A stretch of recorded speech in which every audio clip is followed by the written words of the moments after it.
Olá, turma, tudo bem com vocês? Eu espero que sim. Hoje vamos iniciar o capítulo 1 da nossa apostila de História.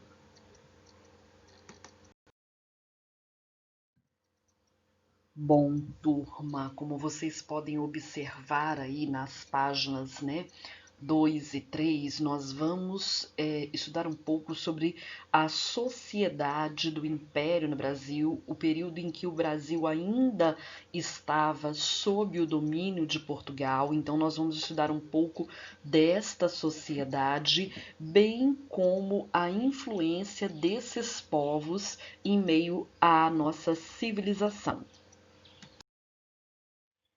Bom, turma, como vocês estão podendo ver aí, esse período imperial, ele foi regido pós a independência do Brasil. Nós tivemos o primeiro reinado com Dom Pedro I e o segundo reinado com Dom Pedro II, filho de Dom Pedro I, o conhecido Pedro Alcântara.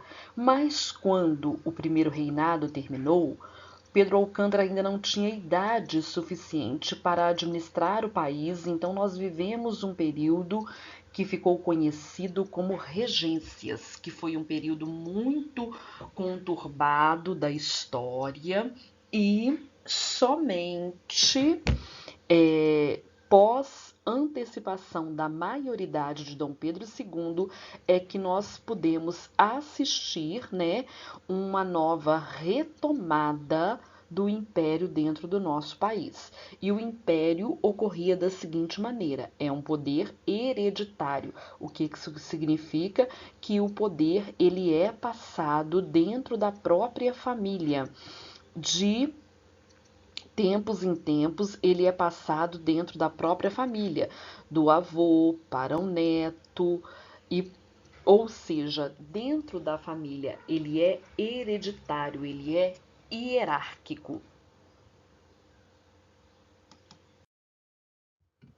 Bom, turma, dando sequência aí, nós vamos ver a situação do indígena dentro do nosso país, o indígena ele tem uma visão ambígua porque para alguns campos do nosso país ele é visto como um herói, aquele que contribuiu para a formação do nosso país. Em contrapartida, para outros, ele é tido como um obstáculo, como aquele que ficava ali impedindo a evolução e o crescimento do nosso país. Então, nós temos aqui uma visão de duplo sentido sobre o indígena brasileiro. Bom, turma, já na página 6, nós vamos ver a presença dos grandes fazendeiros, que fizeram, inclusive, a urbanização de algumas cidades brasileiras aí durante o período do Império, Haja visto que eles investiam no produto o café, no plantio, colheita e exportação do café, e a demanda deste produto dentro do nosso país sempre foi muito grande. Então nós estamos falando de um período em que a indústria brasileira era voltada para o café. Sendo a indústria brasileira voltada para o café, para a exportação, os investidores, os fazendeiros, eles faziam de tudo para que o Brasil tivesse ganhos em cima deste produto, o café, urbanizando assim alguns centros brasileiros. Bom, turma, na página 7, nós vamos ver aí a presença afro-brasileira, ou seja, os africanos espalhados pelas ruas do nosso país, Alguns já libertos, mas a maioria ainda escravizada, Então, nós tínhamos aí uma população do século XX que era uma população diversificada em razão de toda esta população que tanto nós tínhamos aí a população que era livre como a população que era negra e mestiça vivendo dentro da sociedade brasileira.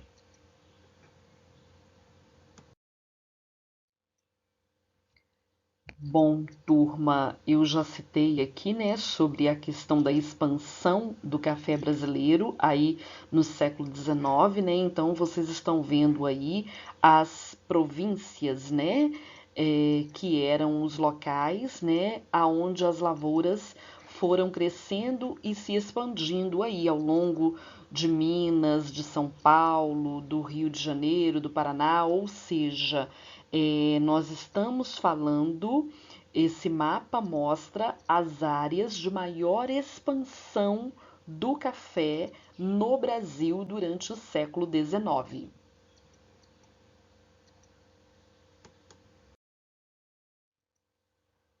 Bom, turma, dando continuidade aí, a gente vai ver a presença do imigrante no nosso país. Os imigrantes vieram principalmente do continente europeu e do continente asiático.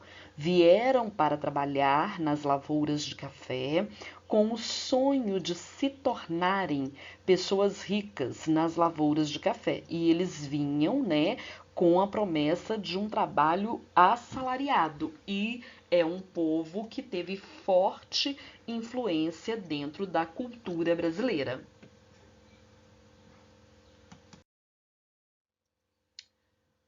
Bom, turma, como era necessário exportar o café, surgiu-se então as ferrovias e dentro, né, destas, ao redor destas ferrovias que ligavam uma região cafeeira à outra, as cidades foram crescendo, as cidades foram se desenvolvendo, né? E a partir desse contexto de crescimento e de desenvolvimento, alguns centros como Rio e São Paulo principalmente tinham aí as unidades que ligavam, né, uma cidade à outra. E evidentemente foram surgindo cidades que existem até hoje ao redor destas ferrovias.